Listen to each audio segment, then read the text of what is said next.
அஸ்ஸலாமு அலைக்கும். எல்லாருக்கும் ஃபேவரட்டான இந்த லோடட் ஃப்ரைட் சிக்கன் வீட்லேயே பண்ணிடலாம். காசும் செலவாகாது.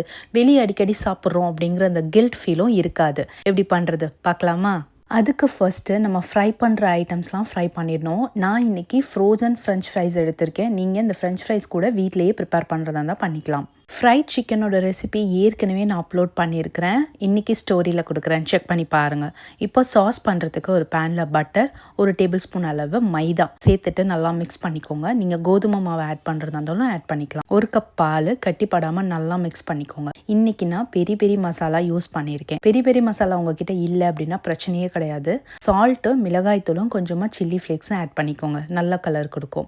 அடுத்து மஸ்டர்ட் சாஸ் ஆட் பண்ணியிருக்கேன். இது முழுக்க ஆப்ஷனல் தான், இல்லைனா ஸ்கிப் பண்ணிடுங்க.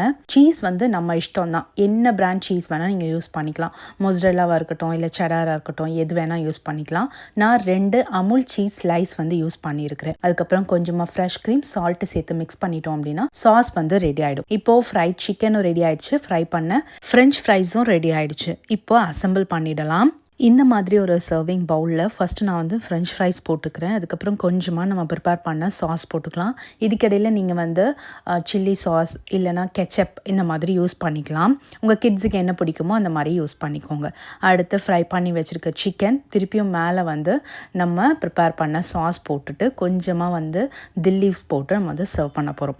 அவ்வளோ சூப்பராக இருக்கும். நம்ம வீட்லேயே ப்ரிப்பேர் பண்ணுறதுனால கொஞ்சம் அதிகமாக சாப்பிட்டா கூட ஹெல்த்தியாக ஃபீல் பண்ணுவோம். இது ஹெல்தி கிடையாது, பட் வெளியே வாங்கி சாப்பிட்றதுக்கு நம்ம கொஞ்சம் ஹைஜீனிக்காக நல்ல ஒரு ஃபில்லிங்காகவும் இருக்கும். கண்டிப்பாக ட்ரை பண்ணி பாருங்கள். இந்த ரெசிப்பியை சேவ் பண்ணி வச்சுக்கோங்க. உங்கள் ஃப்ரெண்ட்ஸ் அண்ட் ஃபேமிலிக்கு ஷேர் பண்ணி விடுங்க. நெக்ஸ்ட்டு இன்ட்ரெஸ்டிங்கான ரெசிப்பியில் மீட் பண்ணுறேன். பாய், டேக் கேர்.